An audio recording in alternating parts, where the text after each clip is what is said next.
وہ کیوں خود کو کوس رہی تھی؟ بلکہ وہ تو اللہ پر اعتبار کرنے والوں میں سے تھی۔ اللہ نے آج تک کبھی اس کے ساتھ غلط نہیں ہونے دیا تھا، تو وہ کیسے اللہ سے بدگمان ہو سکتی تھی؟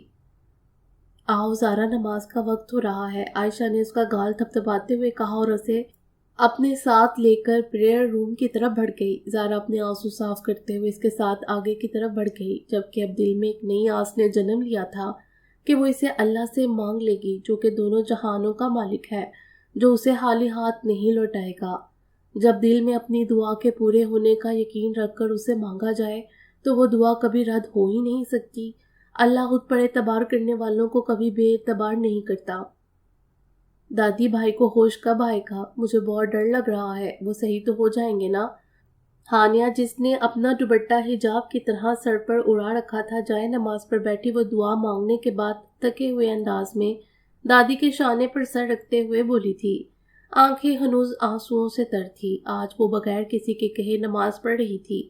دادی کو نماز پڑھتا دیکھ ہانیہ بھی وضو کر کے ان کے ساتھ نماز پڑھنے لگی۔ ہانیہ کا ہمیشہ تر و تازہ رہنے والا چہرہ آج مرجھایا ہوا تھا، آنسوؤں سے تر تھا۔ بہت جلد کچھ نہیں ہوگا ہمارے حدید کو، وہ بہت بہادر ہے، تم دیکھنا اپنی بیماری کو ہرا کر وہ ہمارے پاس آ جائے گا، بالکل ٹھیک ہو جائے گا، دادی نے پیار سے اسے اپنے ساتھ لگاتے ہوئے کہا۔ انہیں اس پر بے حد ترس آ رہا تھا، جو کہ کسی چھوٹے بچے کی طرح بار بار ان سے یہی سوال پوچھ رہی تھی۔ دادی نے تو حدید کے لیے جانے کتنے نوافل منتیں مانگ رکھی تھی، ایک لمحے کے لیے ان کے لبوں سے اس کی سلامتی کی دعا نہیں ہٹی تھی۔ دادی، میں حدید بھائی سے بہت پیار کرتی ہوں، میں انہیں کبھی کھونا نہیں چاہتی۔ ہانیہ نے اپنا چہرہ ان کے شانے میں چھپاتے کمرے میں داخل ہوتے احسن نے اس کی یہ بات بخوبی سنی تھی۔ وہ نماز پڑھ کر واپس آیا تھا۔ احسن اپنی 5 وقت کی نماز باقاعدگی سے پڑھتا تھا۔ اس کی بات سنتے ہوئے احسن نے ایک سانس خارج کیا تھا اور نیچے کی طرف بڑھا تھا۔ ملازمہ سے کھانا گرم کروا کر ٹرے میں رکھوا کر وہ واپس آیا تھا۔ ایک مسلسل اداسی نے اس کے چہرے کا بھی احاطہ کیا ہوا تھا۔ ہانیہ، کھانا کھا لو، احسن نے ٹرے بیڈ پر رکھتے ہوئے اسے پکارا۔ ہانیہ اس کی آواز سن کر دادی سے علیحدہ ہوئی تھی اور دونوں ہاتھوں سے اپنا چہرہ صاف کیا۔ مجھے بھوک نہیں ہے، ہانیہ نے بوجھل سے لہجے میں کہا۔ ہانیہ، تم نے صبح سے کچھ نہیں کھایا، اسی لیے تم بار بار بے ہوش ہو رہی ہو، کچھ کھاؤ گی نہیں تو یہی حال ہوگا۔ احسن کے لہجے میں اس کے لیے دنیا جہاں کی فکر تھی۔ ایک پل کو ہانیہ نے اپنا چہرہ اٹھا کر اسے دیکھا۔ بلیک شلوار قمیض میں وہ ہمیشہ کی طرح وجیح لگ رہا تھا۔ اس کے چہرے پر اداسی اور پریشانی کے تاثرات واضح تھے۔ ہانیہ، تھوڑا سا کھانا کھا لو بیٹا، حدید بھی تم سے ناراض ہوگا جب اسے پتہ چلے گا کہ تم نے پورے دن سے کچھ نہیں کھایا، دادی نے اسے بہلاتے ہوئے کہا۔ دادی، بھائی ٹھیک ہو جائیں گے نا؟ ہانیہ نے اپنے لہجے میں دنیا جہاں کی معصومیت سموئے آنکھوں میں آنسو لیے دادی کو دیکھ کر پوچھا۔ انشاءاللہ، اٹھو، شاباش، تھوڑا سا کھانا کھاؤ، چلو آؤ، میں اپنے ہاتھوں سے کھلاتی ہوں اپنی بیٹی کو، دادی نے اس کا ہاتھ پکڑ کر اسے بیڈ پر بٹھاتے ہوئے کہا۔ ہانیہ خاموشی سے بیٹھ گئی، جبکہ آنسوؤں پر اس کا اختیار نہ تھا۔ اسکن کلر کے دوپٹے میں لپٹا اس کا بے داغ چہرہ بہت شفاف تھا۔ دادی اپنے ہاتھ سے چھوٹے چھوٹے نوالے بنا کر اسے کھلا رہی تھی، جبکہ احسن پاس بیٹھا خاموشی سے اسے دیکھ رہا تھا، جو کہ ایک ہی دن میں بہت کمزور لگ رہی تھی۔ ہانیہ عائشہ کے گھر پر ہی تھی۔ احسن اور وہ آپس میں یوں بات کر رہے تھے جیسے کبھی کچھ ہوا ہی نہ ہو۔ سچے دوست ایسے ہی ہوتے ہیں، جو برے وقت میں کبھی بھی اپنے دوست کو اکیلا نہیں چھوڑتے، بلکہ مشکل وقت میں اس کے برابر کھڑے ہو کر اس کا بھرپور ساتھ دیتے ہیں، اسے اپنے ہونے کا احساس یقین دلاتے ہیں۔ جیسے احسن کی دوستی تھی، جو کہ اسے تکلیف میں دیکھ کر سب کچھ بھول گیا تھا۔ اگر ہانیہ جذباتی تھی تو احسن سمجھدار تھا، جو کہ سب کچھ بھلا کر پھر سے وہی احسن بن گیا تھا۔ ہانیہ مصطفیٰ کا دوست۔ اس نے اپنی گاڑی مین روڈ سے کافی پیچھے پارک کی تھی۔ وہ مطلوبہ ایڈریس پر پہنچ چکا تھا، جہاں پر مین گیٹ پر بیٹھا گارڈ اسے گیٹ کے سامنے کھڑا دیکھ کر فوراً الرٹ ہوا تھا۔ اس علاقے میں رہائش کم ہی تھی، دور دور گھر بنے ہوئے تھے، جبکہ باقی جگہ خالی پلاٹ تھے۔ گیٹ کھولو، ہادی کا لہجہ روبدار تھا۔ کیوں بھائی، کس خوشی میں؟ یہاں کوئی نہیں رہتا، صاحب باہر گئے ہوئے ہیں، کچھ مہینوں بعد واپسی ہے ان کی، تب آنا، گارڈ نے اسے روبدار لہجے میں کہنے پر کڑے تیوروں سے پوچھا اور پھر رٹے رٹائے سبق کی طرح بولنا شروع ہوا۔ ابھی کچھ دیر میں یہاں پولیس آ جائے گی، جب وہ تمہیں یہاں سے کتوں کی طرح مارتے ہوئے لے جائے گی، تب تمہیں تمہارے سوال کا جواب مل جائے گا۔ ہادی کا لہجہ طنزیہ تھا۔